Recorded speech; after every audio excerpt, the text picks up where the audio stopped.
Hello नमस्कार, मैं विपुल पोसातर SBAPO 2023 और आज इस वीडियो में बताऊंगा कि मैं कौन सा मेरा रूटीन था, मैं कौन सा टाइम टेबल फॉलो करता था वाइल आई वाज प्रिपेयरिंग।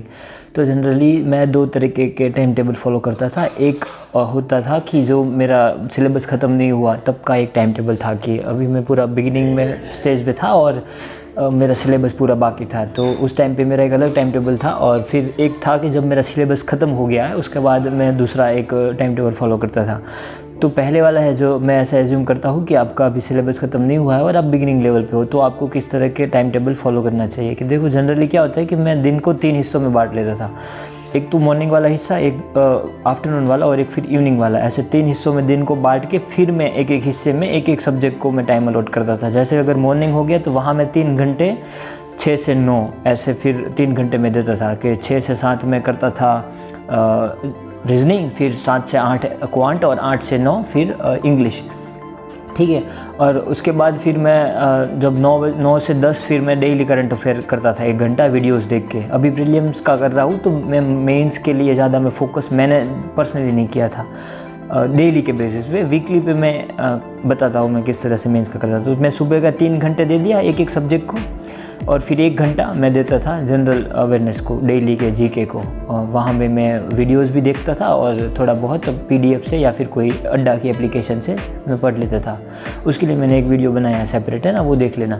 उसके बाद आफ्टरनून वाला पार्ट में आते, वहाँ भी सेम मैं क्या बोलते 2 बजे से 3, 3 से 4, 4 से 5, ये सब 3 घंटे में उसको डिवाइड किया था। और उसमें मैं क्वांट, रीजनिंग और इंग्लिश को वापस से तीनों को 1-1 घंटे देता था। उसमें क्या होता था कि हर एक सब्जेक्ट में एक एक टॉपिक ले लेता। सपोज मैं क्वांट कर रहा हूँ तो मैं क्वांट में सुबह में परसेंटेज वाला टॉपिक लेता था, फिर 1 घंटा हो जाए तो 1 घंटा परसेंटेज ही करता था। उसके बाद मैं रीजनिंग के पजल या मिसलेनियस जो भी मैं पहुँचा हूँ, और फिर इंग्लिश में रीडिंग कॉम्प्रहेंसिव या फिर ग्रामर हो गया, ऐसे मैं सुबह किया। फिर आफ्टरनून में जहाँ मैंने क्वांट को छोड़ा है परसेंटेज को, वहाँ से फिर मैं स्टार्ट कर देता था। Same with reasoning and English. तो 6 घंटे हो गया और 1 घंटे का जीके हो गया, 7 हो गया। और अभी भी 5 ही बजे देखो। फिर 2 घंटे चिल मारो, थोड़ा वॉक करो, सॉन्ग सुनो, मेडिटेशन करो, है ना, फोकस के लिए और पर्सनल डेवलपमेंट के लिए कोई अच्छी सी किताब पढ़ो। उसके बाद एक होता है इवनिंग वाला पार्ट, जिसमें रात को मैं फिर वापस 7 से 8, 8 से 9 और 9 से 10 3 घंटे इंग्लिश, रीजनिंग और क्वांट, सेम वही जहाँ मैंने छोड़ा था दोपहर को, वहीं से मैं फिर वापस स्टार्ट कर देता था। टोटल 9 और 1 घंटा जीके और जीए का, तो टोटल 10 घंटे पढ़ाई हो गई। और वो भी इतनी आराम से, मतलब कोई प्रेशर नहीं, कोई ऐसा नहीं लग रहा कि इतना सारा पढ़ रहा है, इतना पढ़ना है। आराम से ही तो करो, अभी तो अप्रैल चल रहा है ना। तो ऐसे ही इस तरह से आप भी टाइम टेबल, मुझे पर्सनली लगता है कि बहुत हेल्प करता है आपको वो करने में। फिर 10 से 11 में 1 घंटा डायरी लिखता था कि मैंने कौन कौन से टॉपिक किए हैं, मैंने कहाँ गलती की, मुझे क्या आगे से ध्यान रखना है, एक पर्सनल डेवलपमेंट के लिए, है ना। उसके बाद वापस मैं सुबह उठता था और वही सेम रूटीन पे, मतलब ऐसे पूरा चक्कर में घूमती थी गाड़ी। तो 21 दिन तक का टाइम दो अपने आप को, यही टाइम टेबल फॉलो करो। सुबह 3 घंटे, दोपहर को 3 घंटे और फिर शाम को इवनिंग में 3 घंटे, टोटल 9 घंटे। यही पढ़ो 21 दिन में, आपका syllabus I am definitely sure कि पूरा कंप्लीट हो जाएगा प्रीलिम्स का, अगर आप बिगिनर लेवल के हो तो। अब बात करते हैं जब आपका सिलेबस ख़त्म हो जाएगा उसके बाद कौन सा अब टाइम टेबल फॉलो करना चाहिए। देखो सिलेबस एक बार ख़त्म हो गया ना, उसके बाद ज़्यादातर मैं क्या करता था, मॉक टेस्ट पे बहुत रिले करता था। कि दिन में मैं 3 मॉक देता था, एक सुबह देता था, एक दोपहर को देता था और एक इवनिंग को देता था, शाम को, मतलब रात के टाइम। और मॉक एक दिया, उसके बाद मैं उसको 2 घंटे तक एनालाइज करता था पूरा कि मैंने कहाँ गलती की है। देखो क्योंकि मॉक में 3 सब्जेक्ट आते हैं, क्वांट भी आएगा, रीजनिंग भी आएगा, इंग्लिश भी आएगी, तो एक एक सेपरेट सब्जेक्ट को, एक एक सेपरेट क्वेश्चन को पढ़ना, और मैं उसकी क्या अप्रोच हो सकती थी, या फिर इसको ना चूज़ करके मैं अगर वो वाला डीआई करता या पजल करता तो मैं जल्दी कर पाता, ज़्यादा अटेम्प्ट बढ़ पाते मेरे, कम टाइम में हो जाता। यही सब पूरा एनालाइज करता था सुबह। 1 घंटा मॉक और फिर 2 घंटे उसको एनालाइज करता था पूरा। तो 3 घंटे सुबह पढ़ता था, वापस फिर सो जाता था, रेस्ट करता था, चिल मारता था। उसके बाद वापस एक दोपहर को मॉक दे देता था। ये आफ्टर सिलेबस कंप्लीट हो जाए उसके बाद का है ना।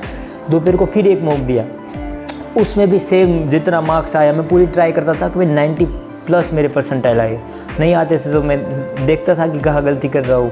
फिर वहीं उसी दोपहर वाले मॉक को फिर 2 घंटे में वापस एनालाइज करता था कि कौन सा सही अप्रोच हो सकता था, या फिर वहाँ सॉल्यूशन दिया होता है ना, उसमें मैं देखता था पर्सनली। और फिर उसके बाद फिर रात को एक मॉक दे के उसको एनालाइज करके फिर मैं थोड़ी बुक पढ़ता था, सेल्फ हेल्प बुक पढ़ता था, जहाँ मुझे जो जहाँ से कुछ अच्छा मिले। मुझे किताबें पढ़नी बहुत अच्छा लगता है मुझे, तो मैंने बहुत सी किताबें मैं रिकमेंड की है मैंने वीडियो में, मैं बताऊंगा आपको।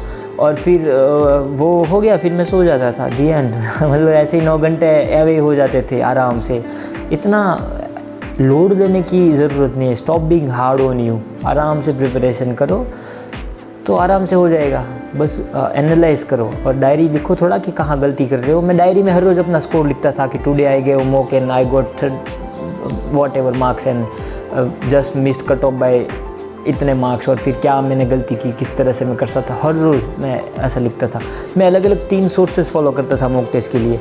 एक तो मैं प्रैक्टिस मॉक, एक टेस्ट बुक और एक मैं ओली बोर्ड। ये तीनों, ओली बोर्ड मेरा पर्सनल फेवरेट है, तो क्योंकि अलग अलग सोर्सेज से करना चाहिए, क्योंकि ओली बोर्ड मॉडरेट लेवल होता है थोड़ा, प्रैक्टिस बुक थोड़ा मीडियम लेवल है, और टेस्ट बुक पहले इजी आता था, अब बच्चे बता रहे थे अब थोड़ा हार्ड आता है। तो क्या है, आप वर्स्ट सिचुएशन के लिए भी प्रिपेयर रहते हो, अपने माइंड को उसकी भी आदत डालते हो कि अगर ओली बोर्ड जैसी भी हार्ड वाली आ जाए कहीं कभी, तो आप मेंटली प्रिपेयर रहो। तो बस यही था मेरा पूरा, कि पहले सिलेबस से पहले का और फिर सिलेबस के बाद का, इस तरह से मैं टाइम टेबल पूरा फॉलो करता था। आई होप आप भी टाइम टेबल बनाया होगा आपने भी और उसको फॉलो कर रहे होगे। अगर नहीं किया तो ये वाला ज़रूर ट्राई करो, क्योंकि देखना आपको पता भी नहीं चलेगा और आप 9-9 घंटे पढ़ाई कर लोगे और इतना कामली और आराम से। और फिर 21 दिन दो इस प्रोसीजर को, क्योंकि एटॉमिक हैबिट करके एक बुक है, उसमें भी बताया कि 21 दिन में आप कोई भी हैबिट बदल सकते हो या डाल सकते हो। एक बार ये हैबिट बन जाएगी ना, तो फिर आपको पता भी नहीं चलेगा कि अच्छा मैं इतना भी पढ़ रहा हूँ क्या, या पढ़ रही हूँ।